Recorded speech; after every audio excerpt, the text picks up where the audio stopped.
మనం గుంటూరుని ఎంట్రీ కూడా పురుడు పోసుకుంటున్నటువంటిది ఈ రైతు బజార్. అంటే 1999లో గౌరవ ముఖ్యమంత్రి రైతులను కొనుగోలు చేస్తూ మధ్యవర్తులు లేకుండా సమాజానికి ఉపయోగపడే విధంగా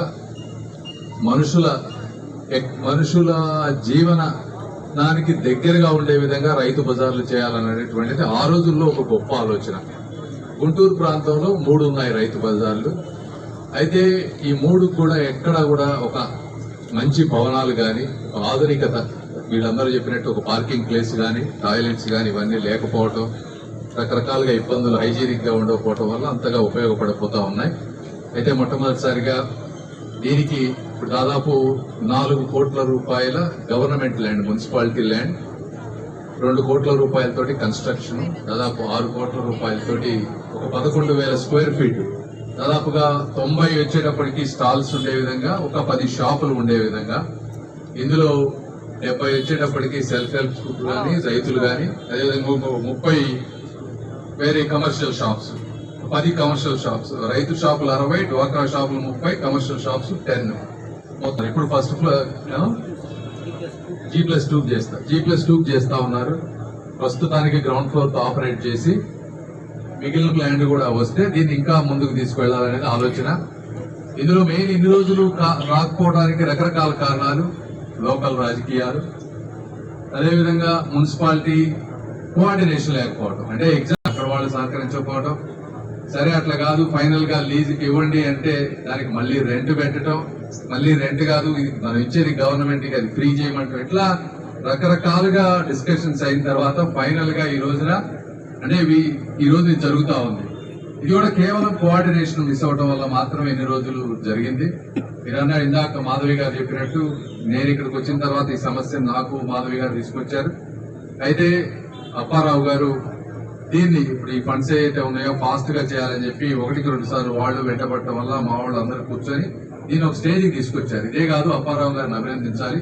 మిర్చి యార్డ్ లో జరుగుతున్నటువంటి చాలా విషయాలు ఉన్నాయి, వాటన్నిటినీ కూడా నా దగ్గరికి, అదేవిధంగా లోకేష్ గారి దగ్గరికి తీసుకొచ్చి ఒక సమన్వయంతో ముందుకు తీసుకెళ్లి, అంటే పదవి ఇద్దరు మాధవి గారు వారిద్దరు పదవిని ఒక అలంకారంగా కాకుండా బాధ్యతగా తీసుకొని ఈ రోజు పనిచేస్తా ఉన్నారు. వారిద్దరికి ఆ విధంగా పనిచేస్తే ప్రజల్లో ఎప్పుడు మంచి పేరు ఉంటుంది. వారందరికీ కూడా ధన్యవాదాలు తెలుపుతూ, ఈ కాంట్రాక్టర్ ఎవరైతే ఉన్నారో 9 నెలలు కంప్లీట్ చేస్తా అన్నారు. మెయిన్ 9 నెలలు, 1 నెల అటు ఇటు అయినా పర్లేదు కానీ నీట్ గా క్వాలిటీ ఉండే విధంగా చేసి, ఆ బాత్రూమ్లు అవన్నీ కొంచెం విశాలంగా ఎక్కువ మందికి ఉపయోగపడే విధంగా చేసి 10 మందికి ఉపయోగపడే విధంగా చేయాలని మనస్ఫూర్తిగా కోరుకుంటూ, ఈ కార్యక్రమానికి ఇచ్చేసిన రాజేంద్ర ప్రసాద్ గారికి, జనసేన బీజేపీ నాయకులకి, కార్యకర్తలకి అందరికీ కూడా మరొకసారి మనస్ఫూర్తిగా ధన్యవాదాలు తెలుపుకుంటూ సెలవు తీసుకుంటా ఉంటాను.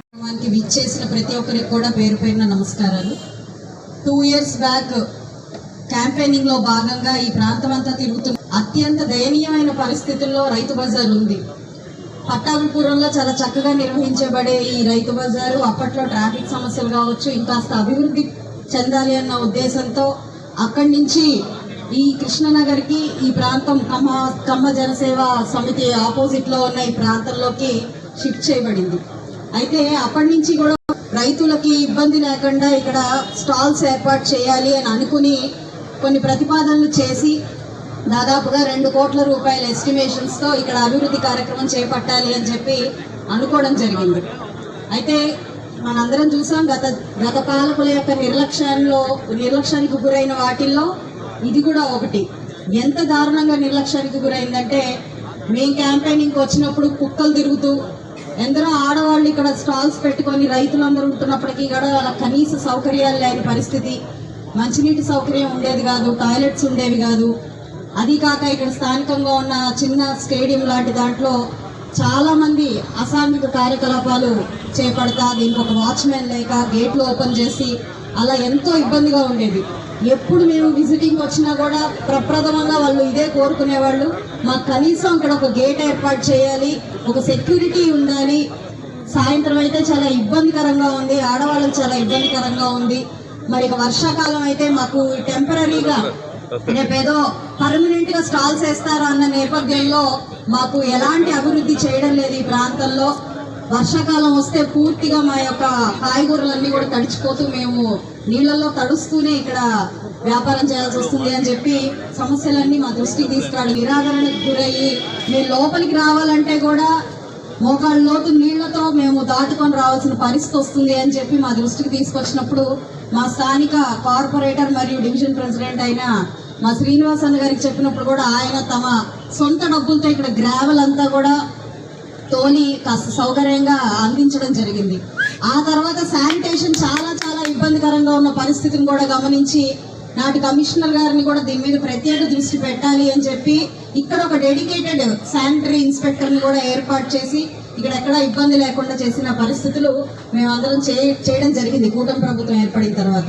అయితే ఇక్కడ కన్స్ట్రక్షన్ మాత్రం కూటమి ప్రభుత్వం వచ్చినప్పటి నుంచి కూడా అధికారుల దృష్టికి తీసుకెళ్తున్నప్పటికీ మరి దీని క్రెడిట్ మాత్రం మన కుర్ర అప్పారావు గారికే వెళ్తుంది. ఎందుకంటే ఆయన ప్రమాణ స్వీకారం చేసినప్పటి నుంచి కూడా దీని మీద ఎంతో కృషి చేసి యుద్ధ ప్రాతిపదికన ఇందాకే చెప్తున్నారు ఇంకొక 2-3 రోజులుంటే దీనికి కేటాయించిన ఈ నిధులన్నీ కూడా దుర్వినియోగం అయిపోయాయి, మురిగిపోయాయి అని.